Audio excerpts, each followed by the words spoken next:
Bonjour à tous, j'espère que vous allez bien. Très heureux de vous retrouver dans cette vidéo pour faire un petit point technique sur les indices, voir un petit peu quels sont mes plans pour la journée. Vous l'avez vu, on a encore une grosse baisse, toujours dans le sillage de ce qui s'est passé sur les marchés, les droits de douane, Donald Trump, etc. Vous avez sûrement suivi l'actualité.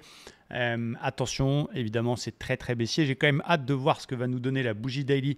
Est-ce qu'on va nous fabriquer un Iceland Reversal? Mais naturellement, d'un côté, j'ai plus envie de suivre le flux et chercher des ventes. Mais de l'autre côté, il faut faire attention à ne pas vendre sur des niveaux précis. C'est ce qui est un peu malheureusement passé pour moi les 3-4 dernières semaines, avec une baisse identifiée, mais une incapacité à rentrer dans cette baisse. Et puis de se retrouver l'après-midi avec des setups contre flux qu'il fallait prendre pour être systématique, mais qui ont un taux de succès qui évidemment est faible dans un marché aussi baissier. Donc il faut faire attention. La semaine dernière, j'ai eu la chance pour ma part de finir en léger vert. Et voilà, on va essayer de faire mieux et encore mieux cette semaine. Mais du coup, mon plan. Alors, d'abord, on fera attention d'un point de vue fondamental parce que tout peut arriver. On peut avoir des négociations qui se mettent en place. Il y a déjà plus de 50 pays qui veulent négocier avec Donald Trump. Il peut aussi y avoir la Fed qui abaisse ses taux de manière surprise avant sa réunion officielle pour calmer un peu l'hémorragie. Il peut se passer plein de trucs. Voilà, il ne faut pas jouer justicier, d'essayer d'avoir absolument raison, d'essayer de trouver absolument le point bas, d'essayer d'acheter la baisse. Et il ne faut pas non plus être matrixé à faire que des ventes si à un moment donné on a un signal. Moi, ce que je vois, c'est que le Standard & Poor's, il n'est pas encore sur un niveau qui m'intéresse. J'ai une ligne de polarité un petit peu plus bas vers 4700, 4720 points. Pour l'instant, on n'est pas encore dessus. On a une belle bougie qui est en train d'être achetée. Peut-être que ce matin, ça a été un petit peu exagéré. Mais évidemment, on est toujours très baissier. Je vais surveiller plusieurs choses. D'abord, je vais surveiller le gap du jour. On sait qu'il va se passer des choses dedans. Il se passe toujours des choses sur les comblements des gaps.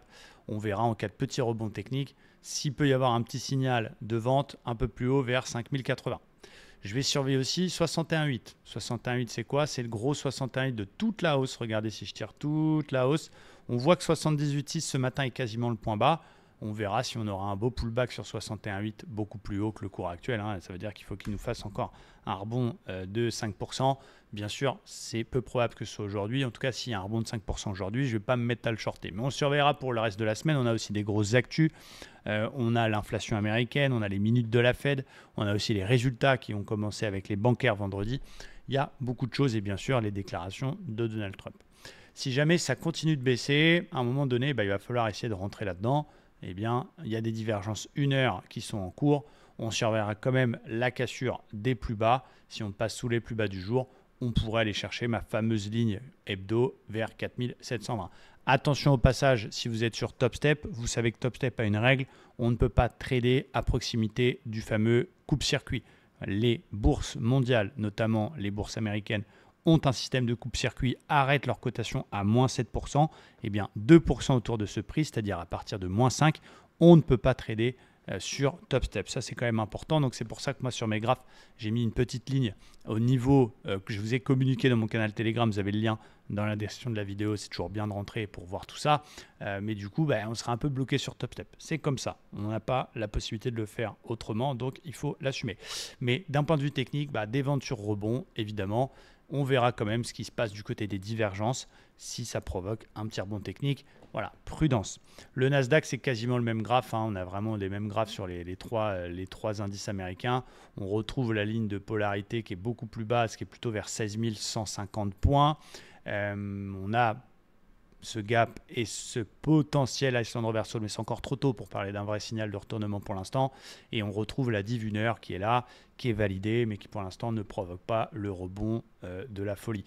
Donc du côté des niveaux, j'ai mis quand même cette div parce qu'elle est là, et si on était aussi avec une div baissière, on la regarderait. Donc il faut faire attention évidemment à ne pas être biaisé. Un petit Alt-I, si j'étais en pleine hausse comme ça et que j'avais une div 1 heure validée, peut-être que je la tenterais. En tout cas, dans le flux, je surveille comblement du gap vers 17 390, le 50%, l'objectif de la divergence, qui est aussi un ancien support qu'on va peut-être mieux voir en 4 heures, qui peut être tout simplement pullbacké pour une vente plus haut sur un rebond technique.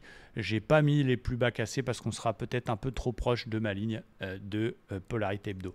Côté dos, c'est la même chose, à l'exception que lui, il est sur sa ligne de polarité hebdo. C'est très joli d'un point de vue technique. C'est vraiment, vraiment beautiful.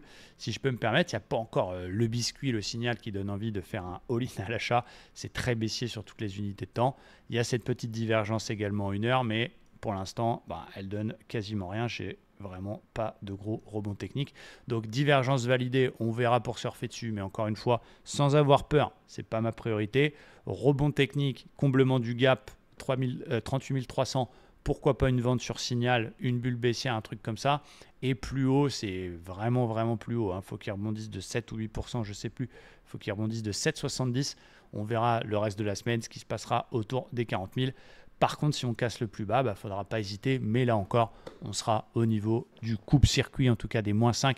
Et je ne pourrai pas les prendre sur Top Step. Donc bref, marché passionnant en tout cas.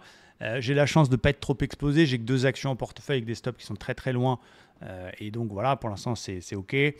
Du côté des cryptos, mon wallet subit bien sûr la baisse et c'est comme ça. Mais du côté des indices, j'ai pas de position le week-end, j'ai pas de position en cours. On peut faire ce qu'on veut. Donc c'est ça aussi l'avantage et pour ça que je choisis le day trading. Il n'y a pas de débat, analyse fondamentale, analyse technique. Bien sûr, l'analyse fondamentale décide, l'analyse technique permet d'ajuster son timing. C'est vrai qu'en day trading, c'est plus compliqué d'utiliser les news parce que le marché a déjà impacté ce que vous allez lire et du coup, notre timing d'intervention est nul. Sur le day trading avec l'analyse fondamentale, cela dit, le contexte est très pesant et le VIX montre qu'il y a une grosse tension, qu'il y a plus de gros mouvements, qu'il y a plus de volatilité. Donc voilà, faites attention à ne pas être trop agressif dans ce marché. C'est un marché qui peut vous rendre fou, qui peut vous faire des trades émotionnels, qui peut vous faire n'importe quoi, qui peut vous faire tilter.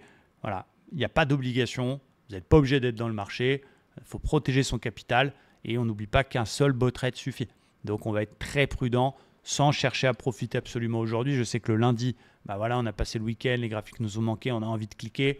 Voilà, faites attention surtout à ne pas faire de choses que vous allez pouvoir regretter, que ce soit un trade 5 étoiles dans n'importe quelle stratégie, il passe pas, mais à partir du moment où vous avez été carré dans votre prise de décision, c'est OK.